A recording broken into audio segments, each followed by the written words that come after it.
The soft hum of the air conditioning in my office was a comforting contrast to the storm of thoughts swirling in my mind. My name is Elena, and I'm a 30-year-old attorney living in Chicago. On the surface, my life seems picture perfect. I have a successful career, a beautiful apartment, and a circle of friends who care about me. But beneath this facade lies a past filled with chaos and pain, a past I've kept hidden from everyone, even myself at times. It all started on an ordinary Tuesday afternoon. I was buried in paperwork, my mind focused on the legal briefs spread out before me. The tranquility of my office was shattered by the ringing of my phone. I glanced at the caller ID, expecting it to be a client or a colleague, but instead, it was an unknown number. Something about it felt ominously familiar, sending a chill down my spine. With a hesitant hand, I answered the call. "Elena speaking," I said, trying to maintain my usual professional tone, though a sense of unease was creeping in. "Elena, it's your father," came the voice on the other end, laced with a nervousness that did nothing to calm my rising apprehension. I froze, the words echoing in my mind. My father, Robert, a man I hadn't spoken to in over a decade. A man who once symbolized love and protection, but had since become a source of betrayal and pain. I felt a rush of conflicting emotions, anger, fear, sadness, all threatening to overwhelm me. "Why are you calling me?" I asked, my voice sharp, cutting through the silence that followed his introduction. "I'm in trouble, Elena. Financially. I need your help," he said, his voice cracking slightly. His plea, however sincere it might have sounded, ignited a fire of resentment within me. My help? Now, after all these years? After everything he'd done, or rather, hadn't done? My help? "You need me now," I retorted, disbelief and anger intermingling in my tone. "You stopped being my father a long time ago. Elena, please. I know I made mistakes, but I'm still your dad," he said, a feeble attempt at rekindling a bond long extinguished. The word dad felt foreign, almost jarring. "A dad? You forfeited that title when you chose her over me," I said, years of suppressed anger and hurt finding their way into my words. "I thought," he began, but I cut him off, not wanting to hear his excuses. "You thought wrong. You made your choice years ago, and now I've made mine," I said firmly. There was a pause on the line, a heavy silence that felt like an unbridgeable chasm between us. I could hear him trying to find the right words, but I wasn't interested in hearing them. "Elena, I am sorry. I just need this one favor," he pleaded, but his words felt hollow. "Sorry doesn't change the past." "I can't help you," I stated firmly, and without waiting for his response, I hung up.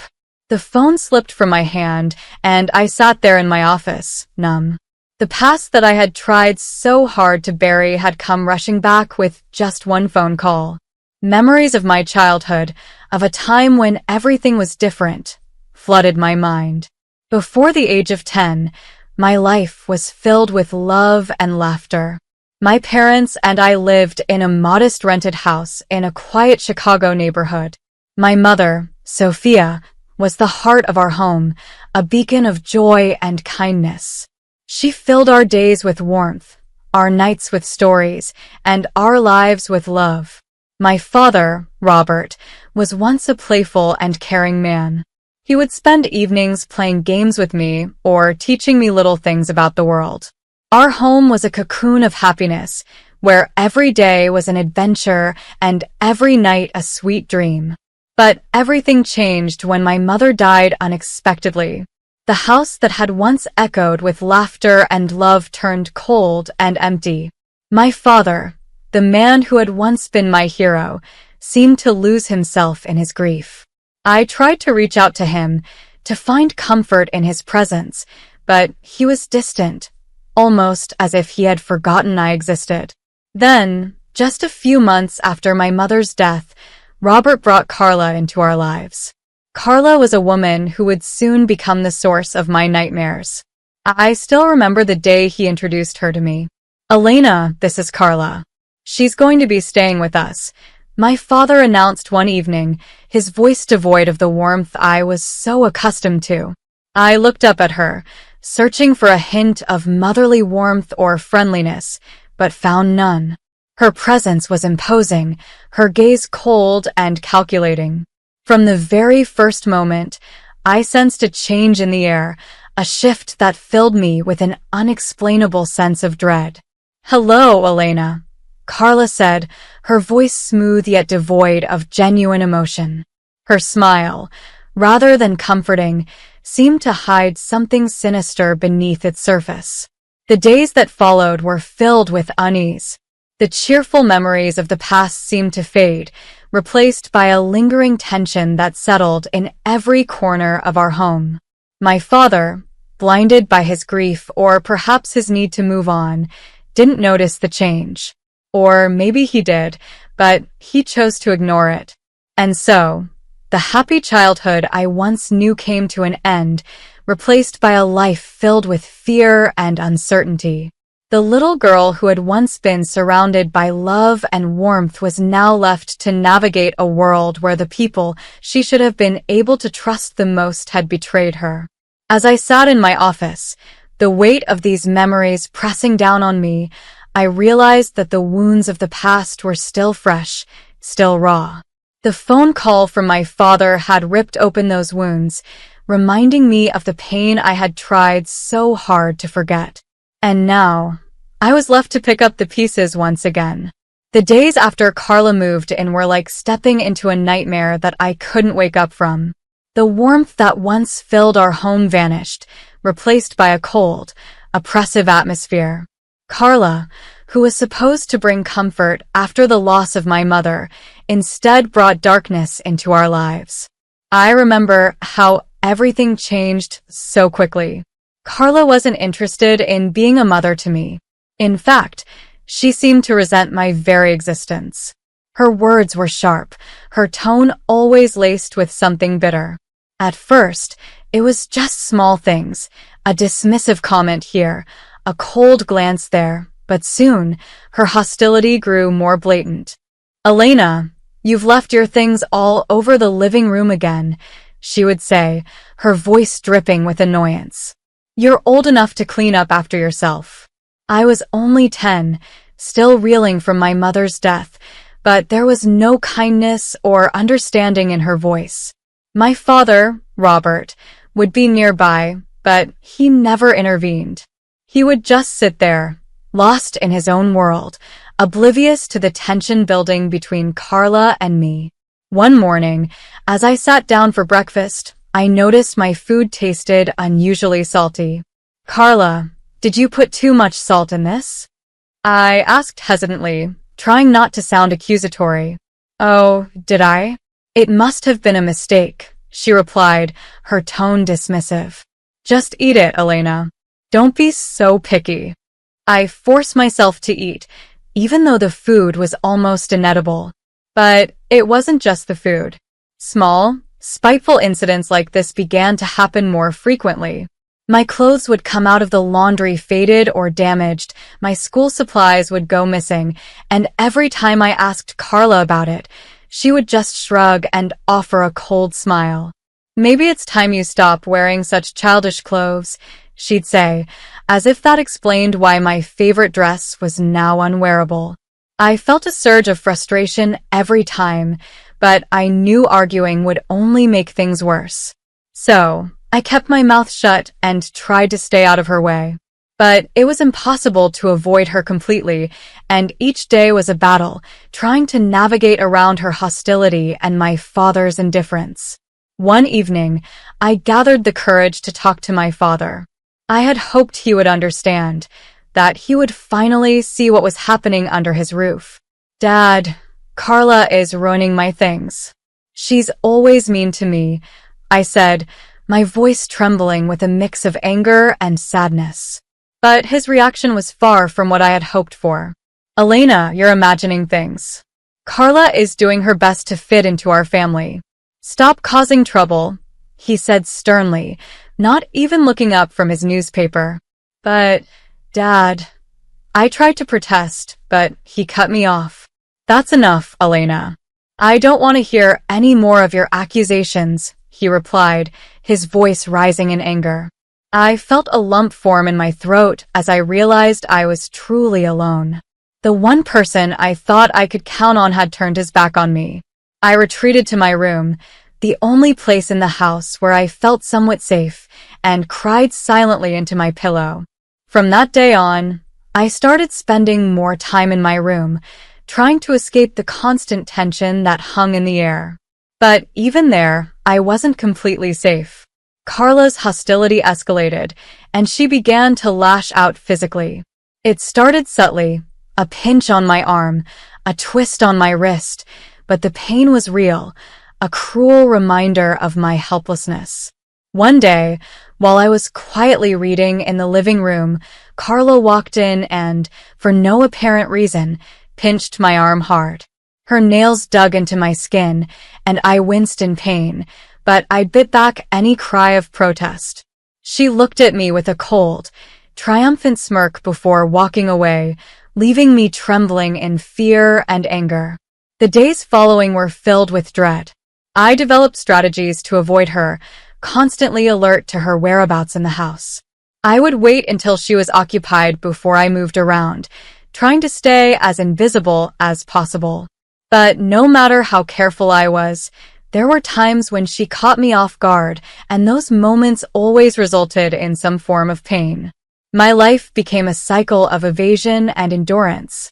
The house, once filled with my mother's laughter and love, now felt like a prison. I was trapped, living in constant fear of Carla's next move and feeling utterly abandoned by the one person who is supposed to protect me. As I lay in bed at night, I longed for the past, for the days when my mother was alive and everything was different. But those days were gone, and I was left to face this new reality alone. School became my only sanctuary, a place where I could escape the misery that awaited me at home. I would immerse myself in my studies, trying to lose myself in the world of books and learning. But even there, the shadows of my struggles at home began to seep through. My teacher, Ms. Carter, a kind-hearted woman who always encouraged her students, started to notice changes in me. One day, as I handed in my homework, she gently grabbed my wrist, her eyes drawn to the bruises on my arm. "Elena, what happened here?" "These look like bruises," she said, her voice filled with concern. I quickly pulled my arm back, covering the bruises with my sleeve. "It's nothing, Miss Carter. I fell while playing," I lied, avoiding her gaze. Miss Carter didn't look convinced. "Elena, if there's something wrong, or if someone is hurting you, you can tell me. It's important to speak out," she urged, her eyes searching mine for the truth. I wanted to tell her everything, to confide in her about the nightmare that my life had become. But the words wouldn't come. The fear of what Carla might do if she found out I had told someone kept me silent. Instead, I forced a smile. "Really, Miss Carter, I'm fine. It was just a silly accident." She gave me a long, thoughtful look, then nodded slowly. "All right, Elena. But remember, my door is always open. You're not alone," she said, giving me a reassuring smile. I nodded, feeling a lump form in my throat. Her kindness made it all the more difficult to maintain the facade that everything was all right. As I walked home that day, Miss Carter's words echoed in my mind. I felt a mix of gratitude for her concern and a deep sense of loneliness from carrying my burdens alone.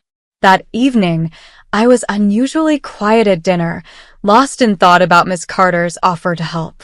Carla noticed my silence and smirked. "Why so quiet tonight, Elena? Cat got your tongue?" she asked in her usual mocking tone.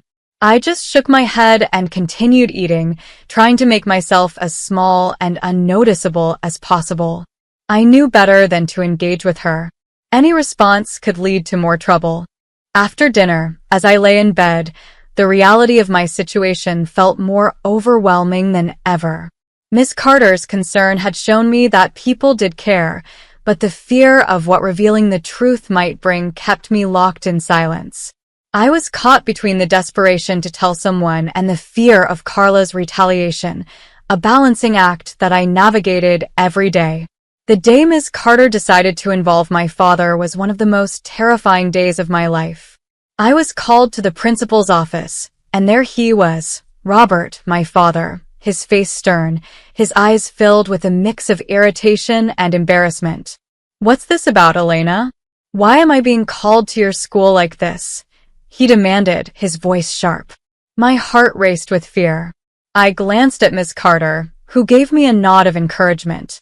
Swallowing hard, I tried to find my voice. "Dad," Miss Carter saw the bruises. "She's worried about me," I stammered, feeling the weight of his gaze on me. Before I could say anything more, he interrupted, his anger palpable. "Bruises? What are you talking about? Are you making up stories again?" Ms. Carter stepped in, her tone firm yet calm. "Mr. Thompson, I'm concerned about Elena's well-being. The bruises on her arm don't seem accidental. We need to address this." His face darkened with anger. "She's perfectly safe at home. Elena, are you spreading lies about our family?" I felt the tears I had been holding back start to spill. "It's not lies, Dad. Carla, she's been hurting me." But his reaction was one of total disbelief. "Carla? That's ridiculous. She's been nothing but kind to you. I won't have you slandering her with these accusations." Desperate for him to believe me, I cried out, "But Dad, it's the truth." He stood up abruptly, his patience wearing thin. "Enough of this. Tell Miss Carter you made it all up." Defeated and broken, I turned to Ms. Carter and, with tears streaming down my face, repeated the lie my father demanded.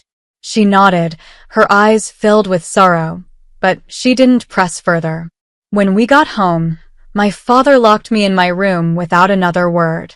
Through the door, I could hear Carla's voice, dripping with false concern. "I told you, she's just seeking attention." I sat on my bed, feeling a profound sense of isolation and despair. The one person I thought I could always count on had turned his back on me. The walls of my room, which had once been my safe haven, now felt like the walls of a prison. I realized that if I wanted to escape this nightmare, I would have to find a way out on my own.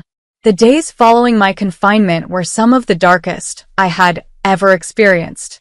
Trapped in my room, I felt utterly alone, my despair deepening with each passing hour.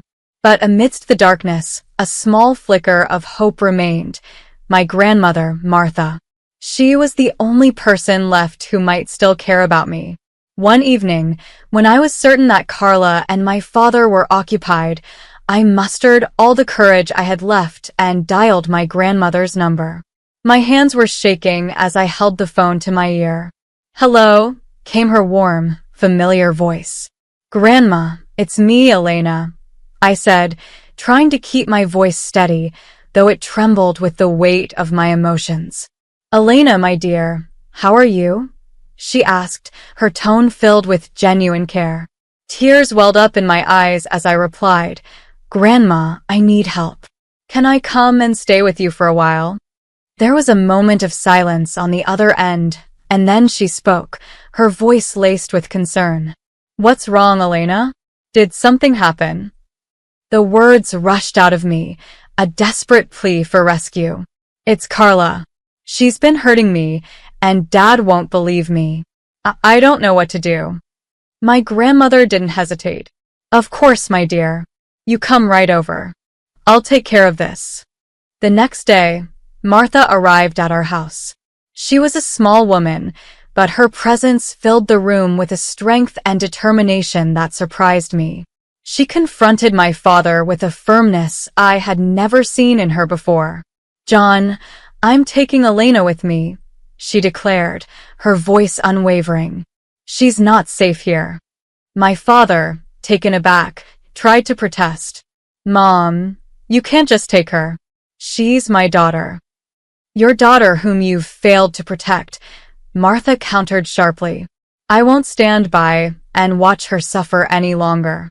Carla tried to intervene, her voice shrill and defensive. She's just a child making up stories. You can't believe her over us. But my grandmother wasn't swayed. She turned to Carla, her eyes steely. I know a scared child when I see one. Elena is coming with me, and if you try to stop me, I'll take this matter to the authorities. Realizing they were defeated, my father and Carla didn't put up any further resistance. As I gathered my things, I saw Carla's expression change from defiant to defeated. Leaving the house with my grandmother, I felt a weight lift off my shoulders. For the first time in months, I felt safe. The car ride to my grandmother's house was quiet, but her presence was comforting. When we arrived, she turned to me and said, You're safe now, Elena. You don't have to worry anymore. Living with my grandmother was a healing experience. Her home became a sanctuary where I could breathe again, free from the fear and anxiety that had plagued me for so long. Over time, I regained my strength and began to heal, finding peace in the love and security she provided. Years later, when my grandmother passed away, I faced my father and Carla once more. They came to the funeral, their faces a mix of feigned sorrow and poorly disguised eagerness. But this time, I was not the frightened child they once controlled. After the funeral, as they tried to assert their claim over my grandmother's house and assets, I revealed the truth. Grandma left everything to me, I said calmly. I'm 18 now. Legally, I'm in charge of my own life. Their shock quickly turned to anger and then to desperate pleading. But I stood firm. This is my house now. You'll need to find somewhere else to live. As they left, the echoes of the past, the pain, the fear, the betrayal, began to fade. Standing in the house that was now mine, I felt a sense of closure I had long sought. The journey had been long and painful, but I had found my strength. I had found my healing. And now, I was ready to start a new chapter in my life, free from the shadows of my past.